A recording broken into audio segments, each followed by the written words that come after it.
Hello and welcome to the second lecture on nationalism in India. In the last lecture, we covered the basic ideas that instill the feeling of nationalism into the hearts of people throughout India. Let's now unfold the main events under which the national movement evolved. The first up is the World War I. Now, India did not fight the First World War directly, but it was still a British colony at that time, and the British were one of the prime forces in the war. This had a severe political and economic impact on India. To fight the war, the British needed both supplies and money. So they did what they had been doing in the past. They took harsh and unjust measures such as increase in taxes and a defense expenditure, as well as forced army recruitment from rural parts of India. They didn't care if the Indian soldiers survived or were even fit for war. For them, the Indians have always been a resource that they can use by any means necessary. These cruel measures caused widespread anger throughout the country. Moreover, to worsen the things, the country suffered from food scarcity due to crop failure and food diversion. The British had diverted the already scarce food to the war affected areas. Due to these inhumane decisions, in 1918, what started as a famine turned into a deadly epidemic which claimed over 13 million lives throughout the country. The dawn of the Gandhian era. In 1915, after successfully leading the anti-apartheid movement in South Africa, Mahatma Gandhi returned to India to help his own people achieve the same anti-colonial awareness. He introduced his philosophy of Satyagraha. Satya means truth and Agraha means insistence. The term Satyagraha translates to insistence on truth. He emphasized on the power of truth as well as his dharma of non-violence, which he believed was the path of active resistance and could move the oppressor without physical force by persuading him to see the truth. Besides, he also believed that such a doctrine could unite all the Indians. Adopting this philosophy, he led three major movements across the country. The first was carried out in 1916 in the Champaran district of Bihar, where he fought for the cause of indigo planters who were protesting against the unjust British laws. The Britishers, who had previously been buying indigo from the Indian planters, began to import synthetic indigo from China. But now, the land of the Indian planters was left infertile and could not produce any other crop. The other two movements were held in Gujarat. One of them was carried out in 1917 in the Kheda district, where Gandhiji, along with Dr. Rajendra Prasad and Sardar Vallabhbhai Patel, rose against the financial exploitation of the peasants.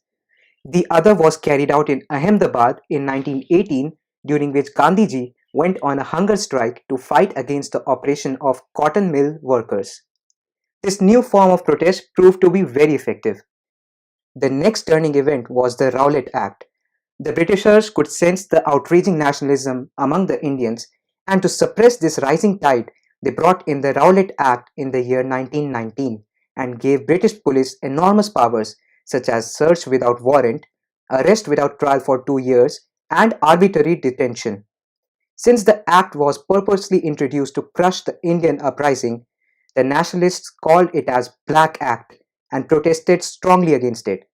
Gandhiji called for Rowlatt Satyagraha on 6th April 1919, which was joined by people all over the country, as strikes and mass processions were held pan-India. The next up is the Jallianwala Bagh Massacre. The British were so baffled by the uprising nationalism that on 10th April 1919, they fired on a peaceful procession in Amritsar.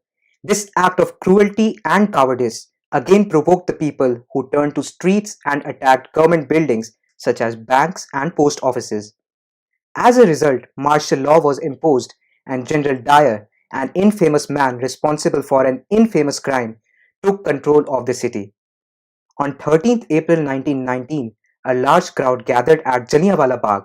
While some came to protest against the cruel regime, most had come from outside the city to attend the annual Baisakhi fair, unaware of the martial law that had been imposed. Dyer blocked the exits and opened fire on the crowd, killing hundreds of men, women, and innocent children. To understand the sheerness of the incident, the well at the Jallianwala Bagh had filled with corpses.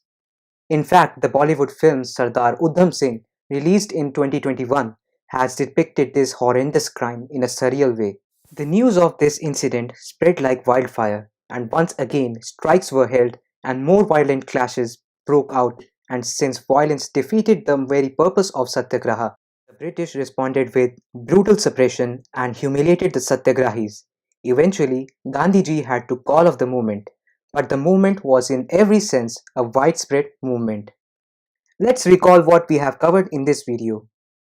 The political and economic impact of the World War I, rise of Gandhi and his ideology of Satyagraha, the Rowlatt Act, also known as the Black Act, the Jallianwala Bagh massacre, and the consequences of which led to the Rowlatt Satyagraha being called off. In the next video, we will move on to the next phase of national movement, where we will see how the growing nationalism evolved into India's freedom struggle.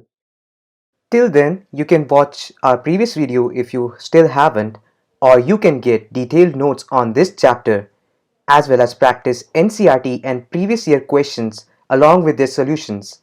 You also get mind maps and many more at the EduRev mobile app and website to learn better and score more.